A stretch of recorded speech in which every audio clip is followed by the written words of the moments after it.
this is going to be a big week for us here in the area. Richard Walker, Shelby Star, and Gaston Gazette sports editor. I'm Joe Hughes, sports writer here at the Gazette.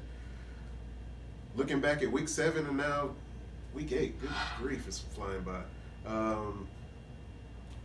Let's just jump right into it. What really stood out to you from week 7? Well, in some conferences we still see some separation, and there's still uncertainty of how some conferences are going to play out. The Big South, it looks to be 3 teams have really kind of stepped ahead of the forefront.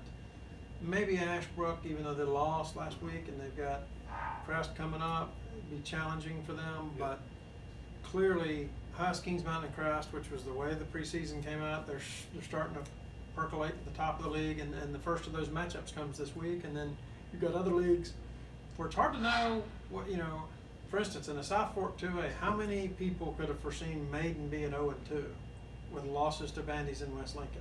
Yeah. And from a historical perspective, this is crazy. I mean, I think it was West Lincoln's first win over Maiden since 1985. That's right. Bandy's doesn't beat them very often. Southern Piedmont, kind of an interesting week. Mm-hmm. A week after Vesper City goes and wins at Mountain Island Charter, Mountain Island Charter goes to Union Academy. It appears that perhaps Thomas Jefferson may be the most impressive team, but they've not played any of those other top competitors in the league yet. So a lot to be determined in that league. And of course, the Southwestern 2A conference play starts this week.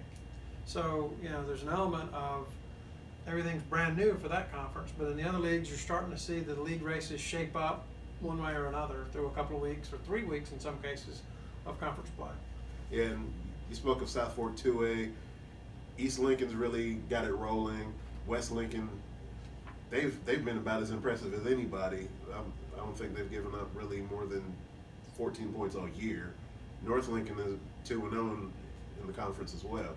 But South Point is really rolling, and I really think that they have kind of stepped to the fore in Southwestern 2A.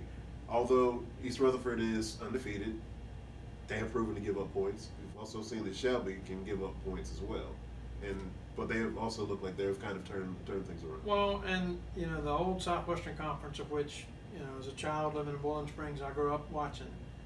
It is always fascinating to see who plays the best at the end of the year. And it would certainly appear that South Point, East Rutherford, and Shelby are following some career trajectory with the history of their schools to do that.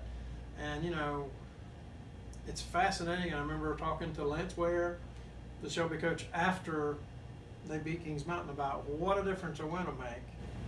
And it really has changed the tenor of what everybody thinks of Shelby. Yeah.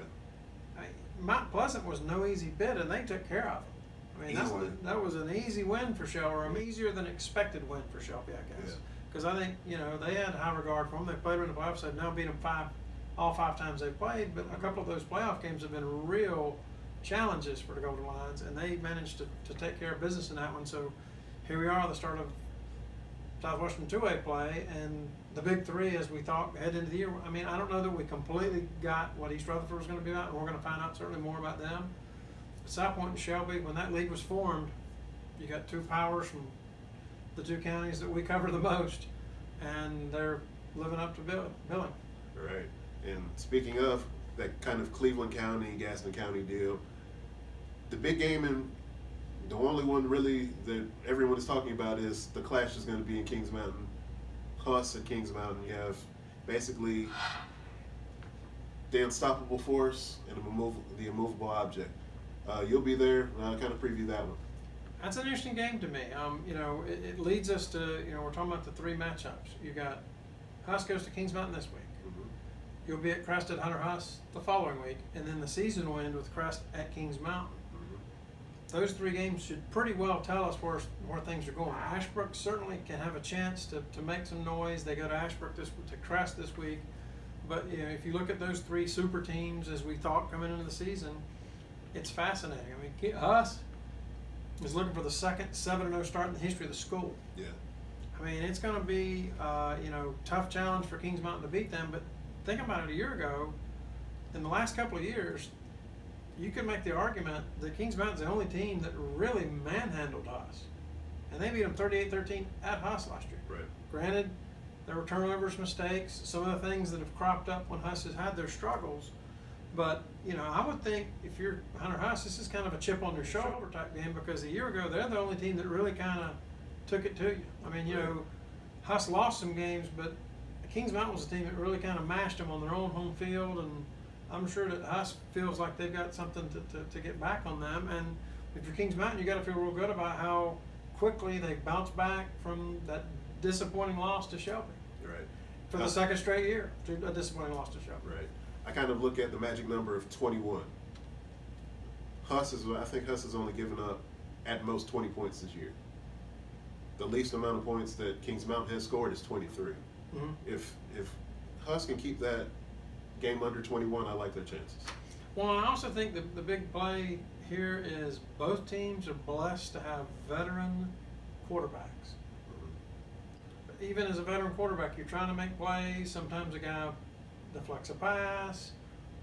The turnovers will make a big difference in this game, and obviously it's a matter of if either team can establish a running game, which has been, if you're going to nitpick, the weakness of those two teams is that they've not really had the dominant game. But then, that being said, when you got Tony Davis on one side and Kobe Pace on another, of course you get the ball in space and you pass the ball to your top playmaker. So I certainly don't want to come off as second guessing the strategies of these fine coaches that have got their teams in terrific positions to win the conference. But if one team can really establish a running game, I think it'll affect the trajectory, the game plan, the play calling of this game, and can make a big difference. And I think, you know, Zoe Wallace on Huss's side and Kalen Wade on Kings Mountain side certainly have been through these battles and are veteran quarterbacks and have a chance to make plays to get the game home for whomever plays the best on this Friday night. And I look forward to it. It really is a fascinating matchup. Right. And then, just, we were talking about Crest earlier, and they host Asheboro. Both of them are 2-0 in Big South 3A. That's, although it doesn't have the same luster that Kings Mountain Huss does, this is a big game in the grand scheme of things. Sure. Asheboro, you know, has lost 10 straight games to Crest. It's hard for me to believe that that's true, because Asheboro has historically been a tough game for Crest. Last year, not as much, 38-20 Crest win at Asheboro, but, you know, Asheboro has certainly improved on what they had been in the past, last week's score notwithstanding. Now, can they continue? And again, they're unbeaten in the conference. I mean, you know, again, we're acting as though they're not in the Big Three talk, and I think it's based on comparative scores, but Asheboro has every opportunity to show this week that they're a force to be reckoned with. And having seen Crest last week against Stuart Kramer, really physical defense, very mistake-prone offense, 11 penalties in the first half. I think they finished up with 15 or 16 total. That's the kind of thing that can cost you in a game when the teams are fairly evenly matched. You know, Kramer pushed them, but just didn't quite have enough, especially when their quarterback Luke Carpenter went down, and we're not sure if he'll play this week for Kramer, which could adversely affect their playoff chances in a real must-win game for them coming up against Burns. But Crest has Peyton Kimmerline and a pretty good core of skilled players around him, both in the backfield and at wide receiver, but they just seem to be a little bit off offensively, and certainly Stuart Kramer has to get some credit for causing that. But, you know, I feel like Crest should take care of business against Asheboro, but again, Ashebrook's got a chance to show that they're part of this race as well, and it will take a tough road victory. Right. And you mentioned Burns and Stuart Kramer, both of them 0-2 in Big South 3A, an elimination game of sorts. Yep. But to shift gears to South Fork 2A, you have East Lincoln is 2-0. That's not necessarily a surprise, but then you have North Lincoln that is 2-0 as well. And the way they started, you wouldn't expect this to be exactly where they're at this point. Well, let's go back a little bit in time and summer. Nick Basil is a very fine football coach. Has been so everywhere he's ever been. And East Lincoln grad, I might add. Led Newton Conover to a state championship. Has been on great coaching staffs historically in his coaching career. The East Lincoln-North Lincoln game was expected to be a big rivalry when North Lincoln came into existence. It really hasn't quite played out that way. This is as anticipated a North Lincoln-East Lincoln game, maybe since their first game. I mean, this is a big deal in Lincoln County, and it'll be interesting to see how North Lincoln handles dealing with this. East Lincoln's been in a lot of big games lately.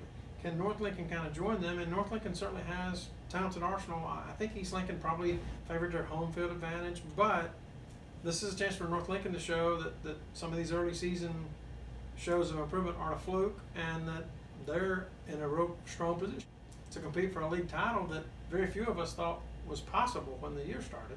Right. But it speaks to how quickly Nick Basil, who I believe was hired in July, early July, late June. I mean, this is a monumental turnaround for a program that lost its coach to a rival school when Coach Pack left to go to Newton Conover this summer.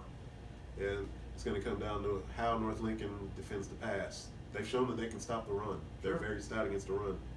But against the likes of Sidney Dollar, who I've termed him as a cheat code, can they stop that guy? Yeah. And few teams have thus far, and he's really rolling in this 4-game winning streak for East Lincoln. Other games of interest we have, of course, Bessemer City coming off a win, an ugly win against Highland Tech. They travel to Union Academy. Interesting game. Can they follow up? Certainly. And then you got Cherville, who's desperate for a win in Southern Piedmont 1A against Mountain Island Charter, who, as we said earlier, went over to Union Academy and really took care of business. Elijah Burris, 320 yards, 2 touchdowns. He's really rolling, and I think he's close to 1,500 yards if he has not surpassed that mark yet. So that's going to be. And has been doing a lot of college visits on Saturday after these games. Exactly. He's the object of a lot of attention. Yeah, and it's going to continue to be that way, especially as the season continues to roll. Clover has a big one this week. They actually take on Northwestern. Clover looking to bounce back after a rough ending to their game against Nation Ford last week. They're off to show whether the late season doldrums are real or can they turn it around. In a 5-team conference, it's hard to go 2 and expect to be in the running. Exactly. This is the kind of game that they need to win. But you know, Clover's only won this game once in its history. Yep. The very first meeting done in 2006. So ever since then, Northwestern's had their way with the Blue Eagles. Be interesting to see how the Clover shows out this week. Exactly. Kind of feel sorry for East Gaston going in this matchup just because of the fact that what South Point does well is exactly what they struggle with, and it's just been a tough year for East Gaston. They take on South Point, and as we said, South Point is rolling. Nassim Jones had another 200-yard game. They're clicking on all cylinders, and that's bad news for East Gaston. Forest View got right against East Gaston last week, and now they go up against another team that's kind of struggling in North Gaston. Banged up North Gaston. Exactly. Losing quarterback Isaiah McNeil. That's really putting a lot of the onus on Kareem Kennedy and to carry the load, and that's a tough deal. He ran for close to 170 last week, but that's not nearly enough against good teams. Pine Lake Prep and Highland Tech.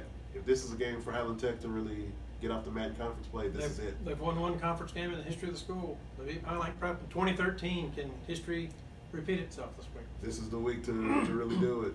Kaleo is really, although they were mistake prone last week, he was happy about his team's fight. Can they kind of translate that into a win now?